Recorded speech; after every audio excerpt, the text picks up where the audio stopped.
அனைவருக்கும் வணக்கம். நான் உங்கள் மருத்துவர் பிரசன்ன பாலாஜி. இன்னைக்கு நாம சர்க்கரை நோயை பத்தி பார்க்க போறோம். சர்க்கரை நோயை பத்தி ஒரு வீடியோல முடிக்க முடியாது. இது தொடர்ந்து ஒரு சீரியஸ் மாதிரி நிறைய எபிசோட்ஸ் வரும். சர்க்கரை நோயுடைய அத்தனை விஷயங்களையும் நாம இந்த சீரியஸ்ல தெரிஞ்சுக்க போறோம். சர்க்கரை நோய் அப்படின்னு நம்ம பொதுவா சொன்னோம்னா அடிப்படையில 2ஆ பிரிக்கலாம். ஒன்று, இன்சுலின் சுரப்பதிலேயே தொந்தரவு உள்ளது. இது டைப் 1 டயபெட்டிஸ் அப்படின்னு சொல்லுவோம். அப்படி இல்லைன்னா இன்சுலின் டிபெண்ட் டயபெட்டிஸ்ன்னு சொல்லுவோம். இந்த வகையான சர்க்கரை நோயாளிகளுக்கு கட்டாயம் இன்சுலின் தேவை. 2வது வகை அது டைப் 2. இந்த நோயாளர்களுக்கு, இந்த வகையான டயபெட்டிஸ் உள்ளவர்களுக்கு என்னன்னா, இன்சுலின் நல்லா சுரக்கும். ஆனா ஏதோ ஒரு சில காரணத்தினால அந்த இன்சுலின் அதோடைய வேலையை சரியா செய்ய முடியாது. இந்த வீடியோல நம்ம டைப் 1 இன்சுலின் இயற்கையாகவே சுரப்பதில் பிரச்சனை உள்ள அதனால் வரக்கூடிய அந்த சர்க்கரை நோய், அதை பத்தி நம்ம டீட்டெயிலாக பார்ப்போம்.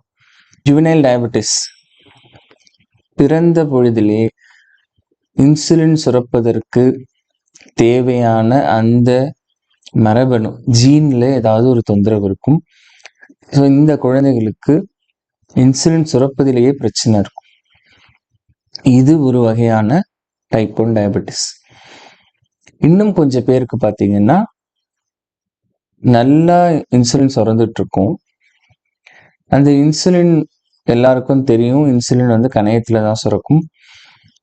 பீட்டா செல்ஸ் அப்படின்ற அந்த ஒரு குறிப்பிட்ட செல்ல இருந்து தான் கணையத்தில் இன்சுலின் சுரக்கும். இந்த பீட்டா செல்ஸ் இப்ப ஏதாவது ஒரு காரணத்தினால அடி வாங்குச்சு அப்படின்னு சொன்னோம்னா அப்ப இன்சுலின் சுரக்கிறது குறைஞ்சிரும். அப்ப இந்த நிலையிலும் இவர்களுக்கு சர்க்கரை நோய் வரலாம். இப்ப யாருக்கெல்லாம் நல்லா சுரந்துட்டு இருக்க இன்சுலின் சுரந்துட்டு ஒரு பீட்டா செல்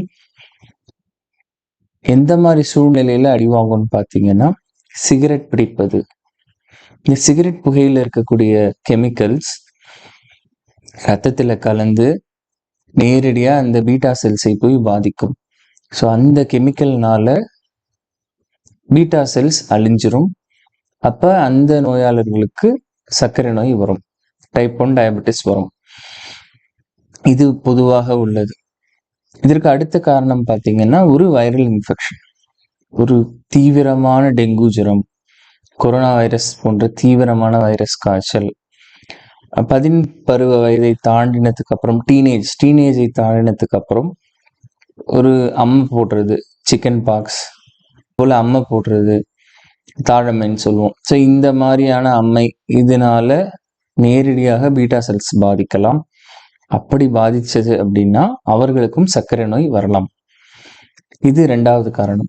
3வது காரணம், வேறு ஏதாவது ஒரு நோய்க்கு ஒருவர் சிகிச்சை எடுத்துக்கிறாங்க, அந்த நோய்க்கு தரக்கூடிய மருந்துகளுடைய வீரியம். ஒரு எக்ஸாம்பிளுக்கு சொல்லணும்னா, கேன்சர் நோய்க்கு சரிப்படுத்தக்கூடிய மருந்துகள், கீமோதெரப்பியில உபயோகப்படுத்தக்கூடிய மருந்துகளுக்கு பார்த்தீங்கன்னா பின் விளைவுகள் அதிகம். ரிஸ்க் பெனிஃபிட் ரேஷியோ தான் எப்பயுமே நம்ம பார்க்கணும். இந்த பின் விளைவுகளை பார்க்கணுமா இல்லை கேன்சர் நோய் சரியாவதை பார்க்கணுமா பார்த்தீங்கன்னா எல்லாருக்குமே தெரிஞ்ச பதில் தான், கேன்சர் நோய் தான் சரியாவதை பார்க்கணும்.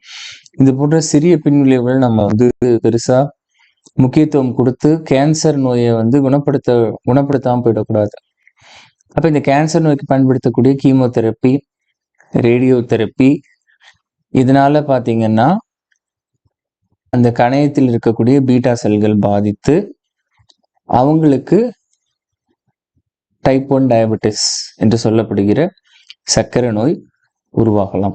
இப்போ நம்ம பொதுவா பார்த்தோம்னா 100 பேர் எடுத்துக்கிட்டிங்கன்னா 90 பேருக்கு டைப் 2 டயபெட்டிஸ், அதாவது இன்சுலின் நல்லா சுரக்குது, அதனால சுரக்கக்கூடிய இன்சுலினால போய் வேலை செய்ய முடியல.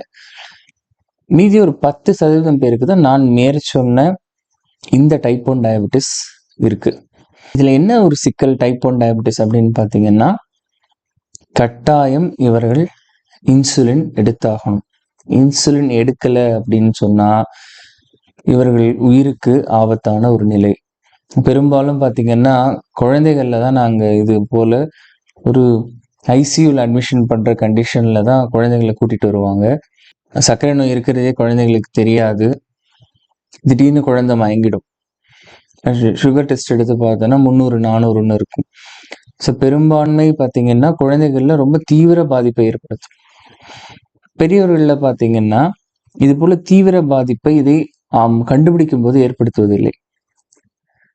இந்த வீடியோவில் நாம் டைப் 1 டயபெட்டிஸை பற்றி சில விஷயங்களை தெரிஞ்சுக்கிட்டோம். நான் ஏற்கனவே சொன்ன மாதிரி இதில் நிறைய எபிசோட்ஸ் இருக்குது, நிறைய தெரிஞ்சுப்போம். இந்த வீடியோவுக்கு கீழே உங்களுக்கு என்ன நோயை பற்றி தெரிஞ்சுக்கணும், இல்லை இந்த சர்க்கரை நோயை பற்றியே உங்களுக்கு என்னென்னலாம் சந்தேகங்கள் இருக்குது அப்படின்னு நீங்கள் கமெண்ட் பண்ணுங்கள். உங்களுடைய அத்தனை கமெண்ட்டுக்கும் சரியான ஒரு பதில் வரும். நன்றி.